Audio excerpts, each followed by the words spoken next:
अभी ब्लोअर में बैठ करके हाथ कब कपार कर रहे हैं, कहाँ जाए छात्र, रहने दो, मरने दो ना। लास्ट में है यादव जी हैं तो वोट देवे करेंगे। तो चिराग पासवान के जो सबसे बड़े कह सकते हैं बिहारी फर्स्ट का अपने आप को जितना सुंदर उनका मुंह है और जितना बढ़िया से बोलते हैं ना, वही पल जो 75 में आया था जब नीतीश कुमार, लालू यादव जी, रामविलास पासवान जी लोग निकले थे। तो वो भी पता नहीं क्यों वो भी लोग भी छात्र आंदोलन से निकले हुए थे। वो लोग भी समय छात्र धर्म निभा रहे थे। हम तो ये नहीं बोल रहे हैं कि आयोग जो हम बोल रहे हैं वो कीजिए। जैसे आयोग ही खुद कैंसिल किया एग्जाम, हम तो नहीं किए कैंसिल, आयोग किया कैंसिल। पढ़ाई थोड़ा सा दिक्कत भी हो रहा है। बहुत लोग बोल भी रहे हैं कि भाई अब जाके पढ़ाई करो, अब कुछ होने वाला नहीं है। आयोग और सरकार की नाकामियों की वजह से आज हम लोग सड़क पर बैठे हुए हैं। लेकिन अच्छी बात यह है कि हमारी जो लड़ाई का जो दायरा है वह बढ़ चुका है। ये जो प्रशांत किशोर का जो आमरण अनशन है, तो हम लोग इसको बहुत सारे रंग दे सकते हैं। राजनीतिक रंग भी दे सकते हैं, सामाजिक रंग भी दे सकते हैं, इसको छात्र आंदोलन का रंग भी दे सकते हैं। ये अभी बाहर निकल नहीं रहा आपके लिए, और उसके बीच में कोई आदमी है जो 7 दिन तक भूखे है, और वो इस मुद्दे भूखे कि जब तक छात्रों का बात माना नहीं जाएगा, सुना नहीं जाएगा, तब तक हम भूखे रहेंगे। नमस्कार, मैं आरती, आप देखना शुरू कर चुके हैं निष्कर्ष भारत। देखिए, हम लगातार कवरेज और फुटेज के माध्यम से आप लोगों को दिखा भी रहे हैं कि लगातार गर्दनी बाग में हम लोग कवरेज कर रहे हैं। जो छात्र हैं वो यहाँ से हटने का कहीं ना कहीं नाम नहीं ले रहे हैं। अभी भी री एग्जाम की मांगों को लेकर अभी भी यहाँ पर अड़िग है कहीं ना कहीं। तो इस छात्रों से जानने की कोशिश करेंगे कि आखिर इनके लिए जो उम्मीद बची है या नहीं बची है, और ये घर क्यों नहीं जा रहे हैं, अब लग रहा है कुछ होगा। हाँ मैम, उम्मीद तो है ही, उम्मीद है तब यहाँ पे हम लोग खड़ा हैं। और उम्मीद का सबसे बड़ा कारण छात्र धर्म है। यहाँ पे मैम ये है, जब आपको हम लोग पढ़ते हैं, रामायण पढ़ते हैं, महाभारत पढ़ते हैं, उसमें शिक्षा मिलता है हम लोग, जब गलत हो तो बोलने के लिए, जब गलत लगे तो बोलने के लिए। तो आज लग रहा है कि जो भी आयोग है वो पारदर्शिता नहीं दिखा रहा, वो ट्रांसपेरेंसी नहीं दिखा पा रहा है। वो आरोप लगाते हैं कि बच्चे लोग उपद्रवी हैं। तो ठीक है, उनका आरोप है, ठीक, जस्टिफाई कीजिए। जो आपका जो भी सीसीटीवी फुटेज है वहाँ का, उनको आप पब्लिक कर दीजिए उस चीज को। ये तो आप कर सकते हैं। 1-1.5-2 मंथ हो गया आप लोग इस तरह बैठे हुए हैं, सरकार सुनवाई आप लोग पे कर नहीं रही है, कोई टीका टिप्पणी भी करना उचित नहीं समझ रही है, तो क्यों बैठे हुए हैं यहाँ पर? मैम मुश्किल तो है, क्योंकि छात्रकण भी होता है, हम लोग को पढ़ना भी होता है। तो कभी कभी होता है ना कि कभी कभी कुछ काल का मांग होता है, कि काल का तो बहुत बड़ा होता है, हजारों साल में है, तो हजारों साल या एक सदियों में होता है, तो कुछ वैसा पल आता है। वही पल जो 75 में आया था जब नीतीश कुमार, लालू यादव जी, रामविलास पासवान जी लोग निकले थे। तो वो भी पता नहीं क्यों वो भी लोग भी छात्र आंदोलन से निकले हुए थे। वो लोग भी समय छात्र धर्म निभा रहे थे, जो संपूर्ण क्रांति का नारा लगा था उस समय। तो आज तो हम लोग का बस एक री एग्जाम का मांग है। और उसके बाद पहला बात ये है मैम कि अब हम लोग ये अधिकारी का एग्जाम है। अधिकारी किसके लिए होता है? अधिकारी हॉस्पिटल के लिए होता है, अधिकारी स्कूल के लिए होता है, अधिकारी एक अच्छे रोड के लिए होता है, अधिकारी के अच्छे पार्क के लिए होता है, अधिकारी अच्छी व्यवस्था के लिए होता है। तो मैम जब अगर उस अधिकारी का एग्जाम में अगर वहाँ पे पारदर्शिता नहीं रहेगा, वहाँ पे कुछ भी पॉइंट है जो हम लोग का लीगल पॉइंट है, कम से कम आयोग उस हर पॉइंट पे खुल के जवाब दे। हम तो ये नहीं बोल रहे हैं कि आयोग जो हम बोल रहे हैं वो कीजिए। जैसे आयोग ही खुद कैंसिल किया एग्जाम, हम तो नहीं किए कैंसिल, आयोग किया कैंसिल।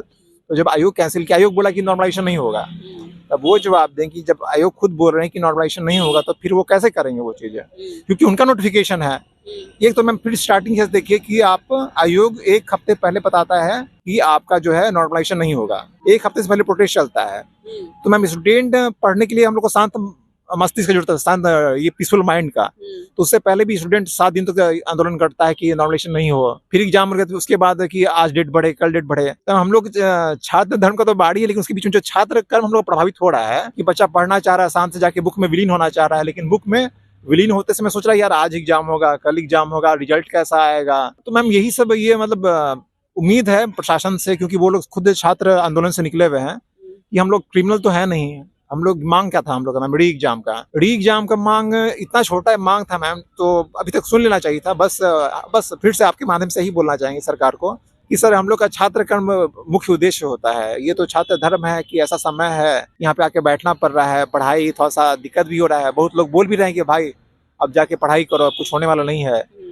तो बस बोलेंगे मैम माननीय मुख्यमंत्री से या फिर माननीय न्यायाधीश से कि सर जो हम लोग के बीच में ये अंतर विरोध है उसको आप लोग दूर करें, क्योंकि आप ही लोग के हाथ में पावर है और हम लोग आपके कल के भविष्य हैं। कल को अगर और मैम आम लोगों के लिए बोलना चाहेंगे कि आम लोगों को भी आना चाहिए, क्योंकि मैम कल को आप ही के बच्चे हॉस्पिटल में जाएंगे, आप ही की माँ हॉस्पिटल में जाएंगी, तो उनको बेड नहीं मिलेगा, उनको अच्छा सुविधा नहीं मिलेगा। कल को आप ही के बच्चे ये सरकारी स्कूल में जाएंगे, उनको अच्छा शिक्षा नहीं मिलेगा। तो ये सब कौन देगा? एक अच्छा अधिकारी देगा। और आप लोग नहीं बोलेगा तो फिर कौन बोलेगा मैम। ये बस हमारा नहीं, ये सबके लिए है। धन्यवाद। देखिए और भी छात्र हमारे साथ मौजूद हैं, उनसे जानने की कोशिश करेंगे कि जैसा कि इन्होंने बताया कि कहीं ना कहीं किताबों में विलीन होना चाह रहे हैं लेकिन हो नहीं पा रहे हैं, क्या कुछ करना चाहिए? जी देखिए, सही बात है, क्योंकि हमें अभी इस समय पढ़ाई करते रहना चाहिए था, लेकिन आयोग और सरकार की नाकामियों की वजह से आज हम लोग सड़क पर बैठे हुए हैं। लेकिन अच्छी बात यह है कि हमारी जो लड़ाई का जो दायरा है वह बढ़ चुका है, क्योंकि पहले कल तक जो है हम लड़ाई सिर्फ आयोग और सरकार के खिलाफ कर रहे थे, लेकिन हमने ये डिसीजन लिया है कि हम ये लड़ाई को लीगली भी लड़ेंगे, जिसके लिए हमने हमारे छात्रों के द्वारा एक पिटीशन फाइल कर दिया गया है हाई कोर्ट में। तो हमारी उम्मीद और बढ़ चुकी है, क्योंकि पहले हमारी उम्मीद सिर्फ सरकार से ही थी, लेकिन अब हमें सरकार के साथ साथ अब कोर्ट से भी उम्मीद है, तो हमें न्याय मिलेगा। अब जहाँ से मिले इसके लिए ही हम लोग यहाँ बैठे हुए हैं। अच्छा, कहीं ना कहीं प्रशांत किशोर जो आप लोग के समर्थन में आए थे, जन सुराज के नेता है, तो उनकी तबीयत लगातार बिगड़ रही है। अब सुन रहे हैं उनकी तबीयत में आज से कुछ सुधार आया, लेकिन वो आमरण अनशन पे बैठे हुए, अनशन नहीं तोड़ रहे हैं, ठीक है? तो क्या कुछ कहना चाहेंगे आप लोग? जी हम लोग तो यही कहना चाहेंगे कि अगर जो भी लीडर है, अगर जो भी ऐसी कोई भी एक्टिविटी कर रहे हैं जो छात्र के लिए है और छात्र के भलाई के लिए कर रहे हैं, तो हम उनका स्वागत करते हैं। मैम ये जो प्रशांत किशोर का जो आमरण अनशन है, तो हम लोग इसको बहुत सारे रंग दे सकते हैं। राजनीतिक रंग भी दे सकते हैं, सामाजिक रंग भी दे सकते हैं, इसको छात्र आंदोलन का रंग भी दे सकते हैं। लेकिन मैम एक वो आंदोलन क्या था, एक अनशन था, वो एक सात्विक आंदोलन था, और उस आंदोलन के बाद वो आदमी अभी भी हॉस्पिटल में अनशन पे है। तो हो सके शायद उनके हम लोग जो भी उनका आइडियोलॉजी उनसे सहमत ना हो, लेकिन जो वो आदमी का जो सेक्रीफाइस है, जो आदमी का जो सात्विकता है, क्योंकि मैम हम लोग एक दिन भूखे रहते हैं, 6 घंटा भूखे रहते हैं, 12 घंटा भूखे रहते हैं, पता चलने लगता है क्या होता है। सही बात। वो आदमी 6 दिनों से भूखे है, 7 दिनों से भूखे है मैम। तो आपके माध्यम से तो बस यही बोलना चाहिए, कोई आदमी बाहर निकल नहीं रहा आपके लिए, और उसके बीच में कोई आदमी है जो 7 दिन तक भूखे है, और वो इस मुद्दे भूखे कि जब तक छात्रों का बात माना नहीं जाएगा, सुना नहीं जाएगा, तब तक हम भूखे रहेंगे।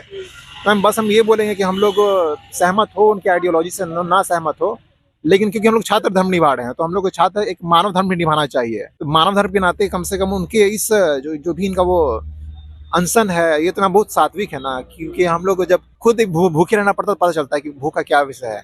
और कोई आदमी आपकी हाँ हो छात्र सपोर्ट में है प्रशांत किशोर की? मैम छात्र सपोर्ट में वो तो मैम बाकी छात्र लोग बताएंगे, लेकिन मेरा मानना है, क्योंकि हम लोग थे वहाँ पे गांधी। आप अपनी बात बताइए ना, आप सपोर्ट में है प्रशांत किशोर? मैम ये तो मेरा मानव धर्म है कि उनको सपोर्ट करना पड़ेगा मैम। सीधा बताइए ना, राजनीतिक बातों को मत घुमाया कीजिए। आप सपोर्ट में है या नहीं है? हाँ मैम, उनके हम इनिशिएटिव पे सपोर्ट में हैं। सपोर्ट में। हाँ कुछ जो है कह सकते हैं कि कुछ राजनीतिक दलों के द्वारा ये आरोप लगाया जा रहा था कि ये छात्र आंदोलन जो है अब वो राजनीतिक रूप ले लिया है। सबसे पहले जो आपका सवाल हमारे मित्र से था कि आप सपोर्ट कर रहे नहीं, तेजस्वी बाबू के लिए नहीं ऑप्शंस था, तेजस्वी बाबू के लिए भी तो ऑप्शंस था। आप छात्र हित को लेकर के आप मुद्दे पे आइए। पप्पू यादव के पास भी ऑप्शंस था, प्रशांत किशोर के पास भी ऑप्शंस था, चिराग पासवान के जो सबसे बड़े कह सकते हैं बिहार फर्स्ट का अपने आप को जितना सुंदर उनका मुंह है और जितना बढ़िया से बोलते हैं ना, शायद उनका एक अंश भी यदि बिहार के लड़कों के लिए आवाज उठाते ना, तो शायद उनकी वो छवि, वो सुंदरता जो दिखता आज सतह पे दिखता, ना कि न्यूज चैनल पे जाके कहेंगे कि हमारे माननीय नेताजी, मैं मोदी जी का हनुमान हूँ। अरे भाई, सुंदरता आप जो है ना जगह पे लाइए ना। सबके लिए राजनीतिक मंच था, आप आकर के छात्र हित को लेकर के आप यहाँ आंदोलन करते हैं, सबको मौका मिले था, सिर्फ प्रशांत किशोर को मौका नहीं मिला था। और यदि प्रशांत किशोर बिहार के उन संघर्षशील बच्चों के लिए आज मुद्दा उठा रहा है, तो एक पैसा वो गलत नहीं कर रहा है। ठीक है, मैं मानता हूँ कि वो राजनीति का हिस्सा है। राजनीति का मतलब क्या होता है कि जो यहाँ के जन कल्याण के लिए नीति निर्माण में वो सहायक हो, वो निगेटिव नकारात्मक राजनीति नहीं कर रहा है, वो पॉजिटिव कर रहा है। तो ब्लोवर में बैठ करके बयानबाजी करने वालों के लिए एक संदेश होना चाहिए कि आप भी आकर के विधायक सांसदों के साथ आप बैठिए, छात्रों के साथ आंदोलन कीजिए। उस समय जब होगी ना चुनाव, उस समय जाकर कहिएगा हमारे चचा तो पलटू हैं, कभी इधर पलटते हैं कभी उलट पलटते, तो आप कौन चीज हैं? आप भी तो वही है। चिराग बाबू के लिए जो हमारे बिहार के तमाम नेता है ना, ठीक है, सबका वही सीन है। अभी ब्लोअर में बैठ करके हाथ कब पार कर रहे हैं, कहाँ जाए? छात्र रहने दो, मरने दो ना। लास्ट में है यादव जी हैं तो वोट देवे करेंगे लालू जी को, नीतीश कुमार है कुर्मी तो वोट देवे करेंगे, कुशवाहा जी तो सम्राट चौधरी को वोट देवे करेंगे, अब पासवान जी हैं तो हमारे बिहार के एकदम स्टार हीरो, हाँ बिहार फर्स्ट बिहारी विजन जो है उनका, वो सिर्फ दिखाने ही तक रहेगा, तब ना मौका मिलेगा। बिहार फर्स्ट और बिहारी फर्स्ट बोलते चिराग पासवान, क्या करना उनको? ये तो शायद हमको लगता है उनके डिक्शनरी तक सीमित है। कोई लड़का कोई से पूछ लीजिए कि कोई जान रहा है, कोई जान रहा है, वो उनके फैमिली तक ही सीमित होगा कि Bihar first Bihari first vision में जीजाजी को टिकट दे देंगे, ठीक है। सगा संबंधी, हालांकि टिकट तो बहुत सारे नेता देते हैं, परिवारवाद तो है ही, लेकिन सवाल है कि चिराग पासवान जैसे नवयुवक नेताओं के लिए कम से कम, अब महाराज आप एक बार आते तो कम से कम मिल तो लेते कि क्या है, गलत काम कर रहे हैं। यदि आपके नजर में गलत होता तो आके कह देते कि यार क्या कर रहे हो तुम लोग, उठ उठ तो जाओ पढ़ाई लिखाई करो।